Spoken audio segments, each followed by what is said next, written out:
race to win wars and explore the stars, have created some of the most fantastic products ever designed, and we use them every day, unaware of their amazing origins. On Wicked Inventions. The drum, keeping time musically and also on the battlefield.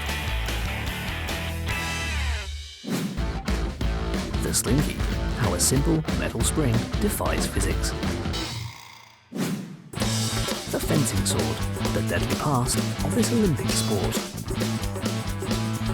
We reveal the amazing science and manufacture behind these wicked inventions.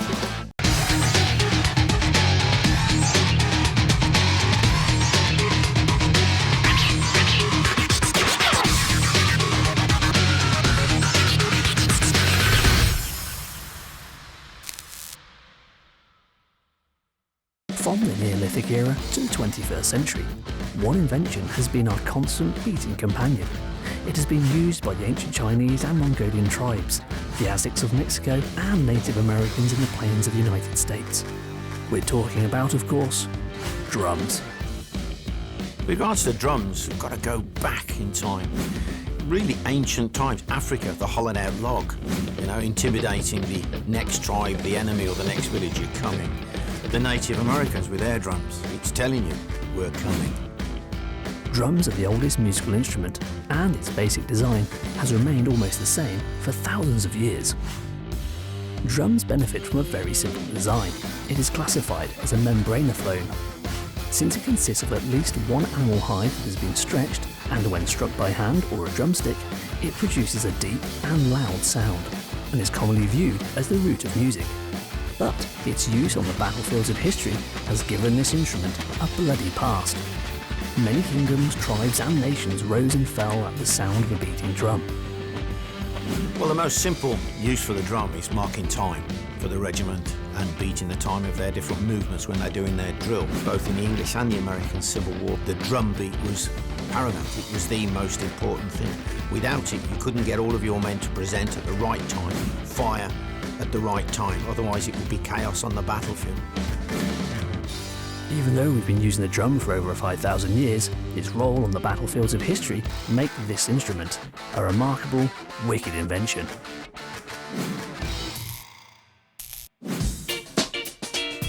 Liberty have been making drums in County Durham, England since 2006. Liberty Drums was born from my passion of drums. I had to know, as a drummer, how that drum kit that I was playing, why it sounded like it did and why it was different from other drum kits. And over the years, I learned how to make drums for friends and family. Uniquely at this factory, all of the drums are manufactured by hand throughout the whole production process. We build the drums up from the raw timber, so we source in the birches, the maples, mahoganies, and we build up our kits ply by ply. Essentially, every element is handmade.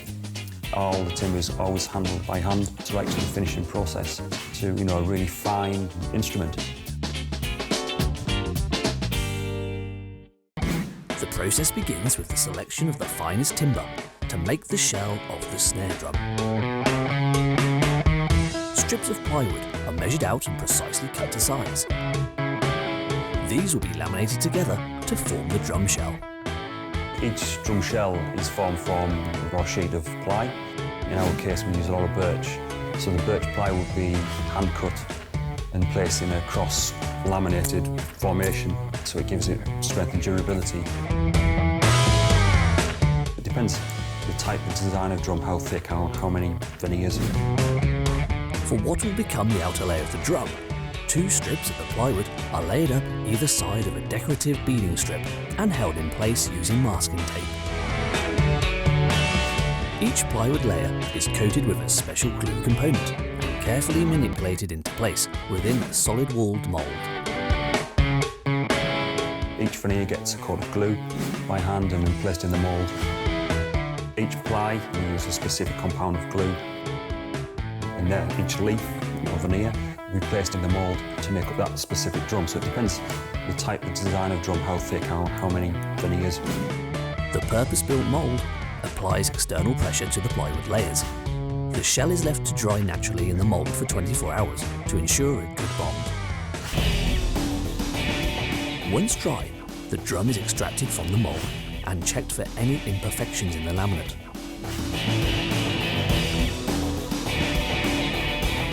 The edges of the drum are then precisely trimmed using a circular saw.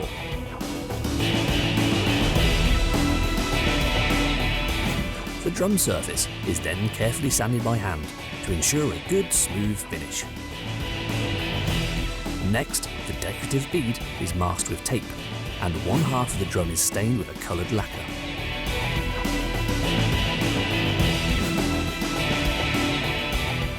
Once the lacquer is dry, the whole drum is coated with a layer of wax for protection and to give a smooth finish.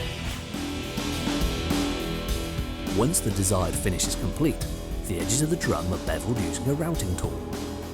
This will form a bearing edge for attaching the drum skins later on. The bearing edges is the inner slope of a snare drum, which is quite a fundamental design of every drum. It depends on the type of tone that you would want. It depends on which angle you would use. Next, rings of masking tape are applied around the circumference of the drum so that it can be marked up for drilling. A template is used to mark the positions where the drum will be drilled.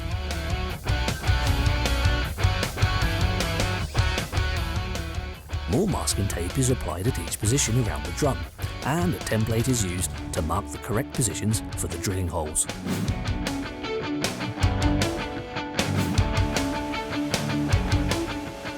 Holes are drilled through the drum shell at all of the marked locations, and then all of the external metalwork is screwed on around the edges of the drum. These are used for attaching the drum heads, as well as the snare wires. Next, the bottom drum head is attached to the drum using a metal hoop, which is screwed onto the drum through the metal lugs. The drum head is then tightened and tuned to ensure even tension around the head, using a drum key.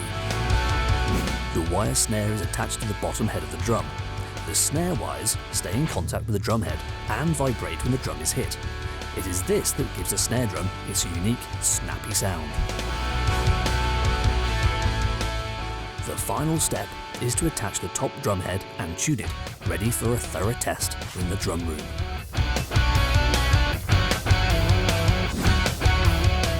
We can generally comfortably make 20 to 30 kits per year. Along with snare drums would be a separate build, so we could do 50, 60 snare drums.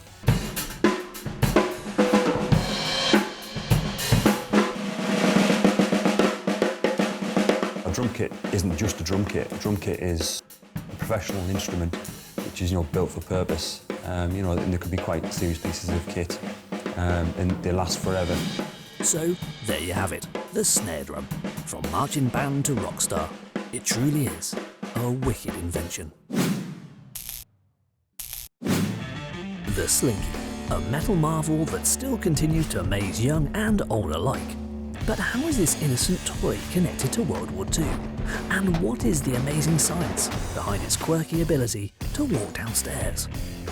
The simple, pre-compressed helical spring, that's a coil to you and me, was first invented by Richard James way back in the early 1940s, whilst working with the US Navy, who were busy trying to defeat the Japanese in the Pacific Ocean. As part of the war effort, James and his team were busy building spring shock absorbers to keep delicate navigation instruments on board warships safe and free from damage in even the heaviest of storms. The slinky was an accidental invention, if you will. It was discovered by Richard James when he knocked over some springs. He realised the way that they walked across the floor could be possibly becoming a product. And this product basically was designed such that you could play with it. He showed it to local kids, the children there loved it, and he realised he was onto a winner. With excitement at the spectacle still fresh in his mind, James and his wife borrowed $500 and began a year of research and development to get a toy idea ready for the 1945 Christmas rush. But disaster seemed inevitable when big department stores sneered at the simple metal coil. But James demonstrated the toy to shoppers in person, and by the end of the year, the slinky was the must-have toy all across the USA. It can be made from steel, all plastic nowadays, and the plastic ones is obviously sometimes more children friendly. And the only modification that's ever been made to the slinky from its original design is on the metal one to make sure the ends of them are not sharp, mainly to avoid people getting cut. But the product itself, very simple, and was sold very cheaply. The slinky's form may be simple, but don't underestimate the complicated scientific principles at play. Nudge the coiled spring down a flight of stairs and be prepared for a major physics lesson. With a life of its own, the toy begins to move by independently falling over itself from one step to the next in a fluid motion. The slinky is demonstrating a myriad of forces as it moves down the steps. Friction, inertia, momentum, and potential and kinetic energy are all acting on the coiled spring. At rest, the slinky is still and will not move. This is called inertia, and is the resistance of any physical object to a change in its state of motion or rest. Inertia is aided by the effects of friction, which is a force that resists the movement of objects as they slide against one another. In the slinky's case, the air that it passes through, and the carpet that covers the steps. The fact that the slinky is at the top of the stairs means the effects of gravity are stored as potential energy, as spring tension. If this energy is released, in our case by giving the toy a little nudge, the potential energy is converted to kinetic energy, the form of energy governed by motion, which means the slinky is now moving. So why does the slinky keep going? Well, as the slinky takes its dive down the first step, it stretches, thereby storing energy. That energy reaches a point where it must pull the tail along, flipping it over the next step. Now momentum comes into play. This flipping action continues as the slinky's momentum cannot be stopped by the forces acting against it, for example the friction. Objects with a larger momentum require more energy to move and to stop, while those with low mass and velocity have less momentum. Thus, the greater the weight of the slinky and the angle down which it is travelling, the greater the momentum. Which is why a metal slinky is better at travelling downstairs than a plastic one. This complicated, yet playful action has captivated children ever since it was first introduced, nearly 70 years ago, and its popularity shows no signs of declining. Enough slinkies have been sold to go round the Earth a staggering 121 times. That's over 300 million individual items. They've gone to space on the shuttle and been used not just by children, but by US troops in Vietnam as portable radio antenna in the wild jungles of Southeast Asia. The slinky is quite a unique toy because it's actually very cheap, very simple, doesn't require any moving parts apart from the slinky itself. So as far as toys go, it's unique. It doesn't have any sounds, nothing like that. The main uses for it have actually been physics experiments. A recent paper was published in 2011 demonstrating all the mathematics behind it, showing that the slinky has still quite a few secrets to reveal. It seems there's life in the old spring yet. The slinky. Truly, a wicked invention.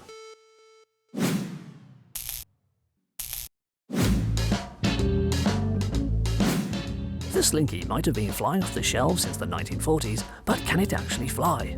Or float might be a more accurate way of describing it. Are we mad? Well, maybe not.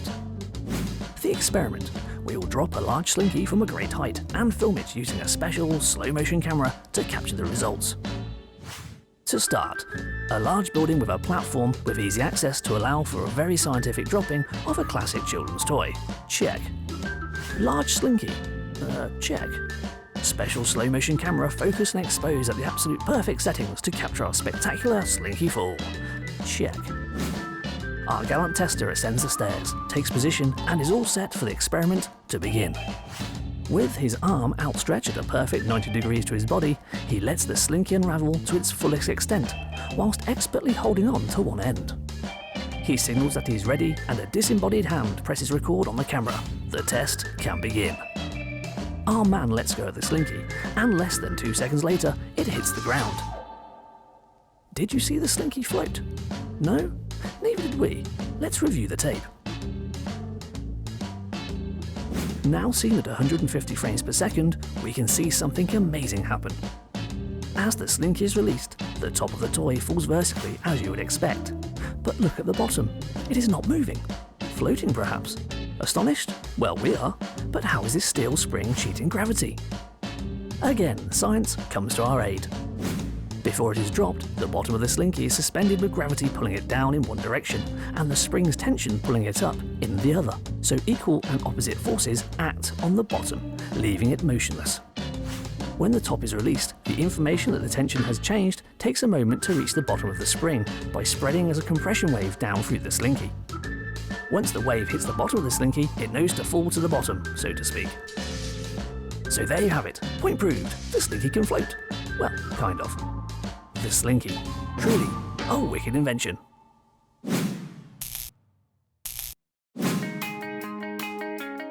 Fencing is a sport of precision, style and grace. Watching two world-class fencers on the Olympic stage is something special to behold. However, it is a world away from the dark history of dueling that led to the establishment of the sport we know today.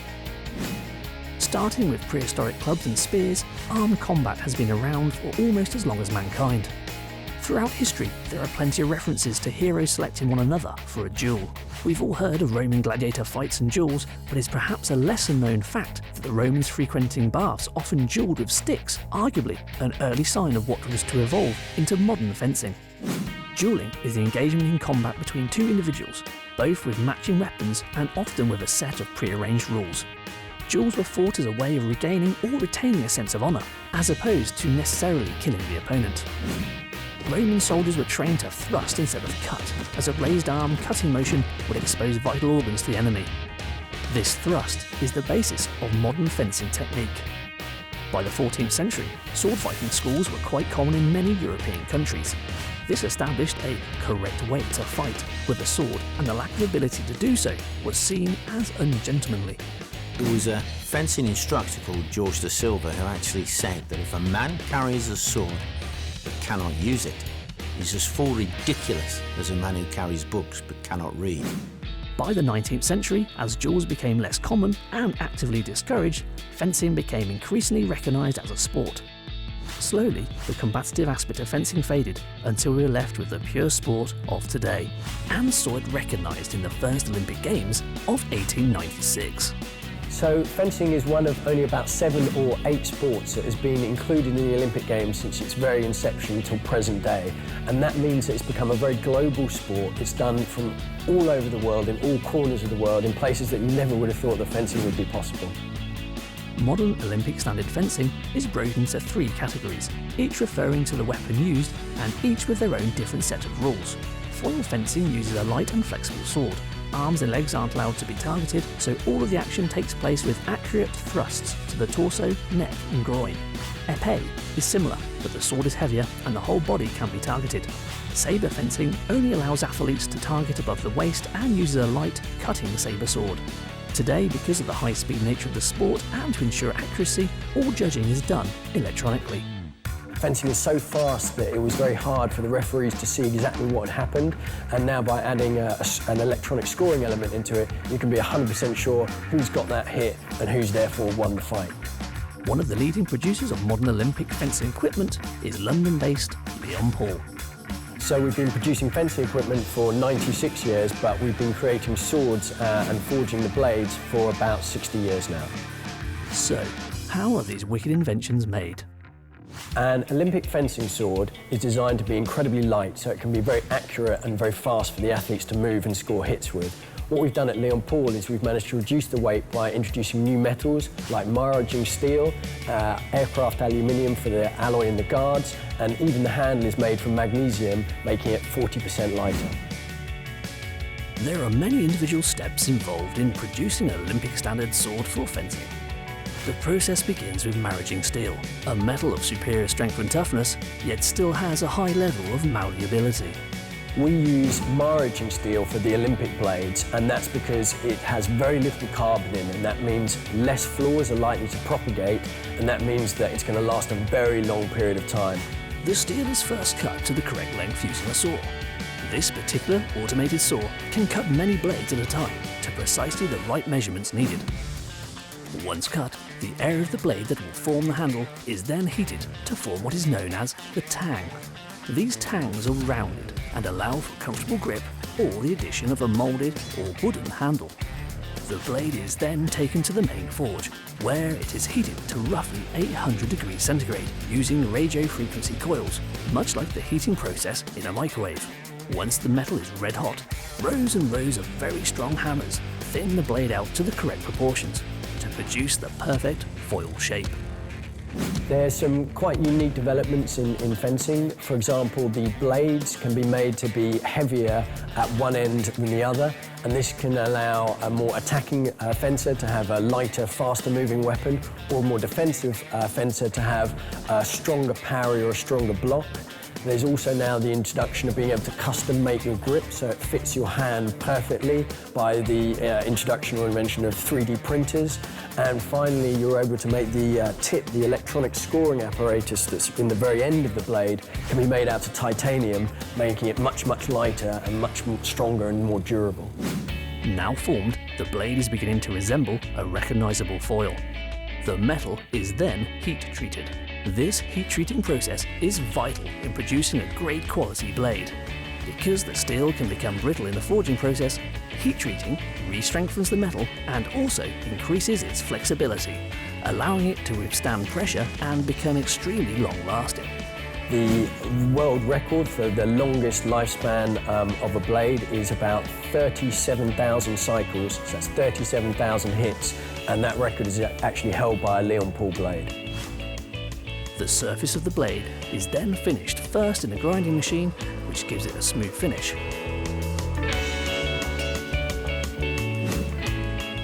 From here, the blade continues through the shot peening process. This fires small beads of glass at the steel that creates a composite residual stress layer, as well as increasing its sheen. The blade is taken to be laser engraved with the Leon Paul stamp, showing when and where it was made, as well as the grade of steel. Modern fencing is scored electronically, and therefore all Leon Paul blades are equipped accordingly. A wire that connects the electronic tip of the blade to the sensor is fitted with glue, completing the blade making process. It is now time to create the guard of the sword. This is made from an aluminium sheet, which is bent to shape using a hydraulic press, which forms the perfect rounded shape for protecting the hand of the user. It is then riveted in order to reinforce the base, before being stamped with the Leon Paul logo. The base is then polished by running water over the metal and scrubbing it with china, and finishing it off under the polishing wheel. Now that we have a finished blade and guard to match, it all needs to be assembled into a full sword. The electronic wire is attached to the electronic socket, meaning the sword is now equipped to score electronically. This is fitted along with the cushion pad and handle. The handle can be custom made using a 3D printer, or be fitted with a more traditional wooden handle that has been hand wrapped in leather. The sword is then tested to ensure it passes all of the official FIE rules and regulations. The fencing sword. Truly a wicked invention.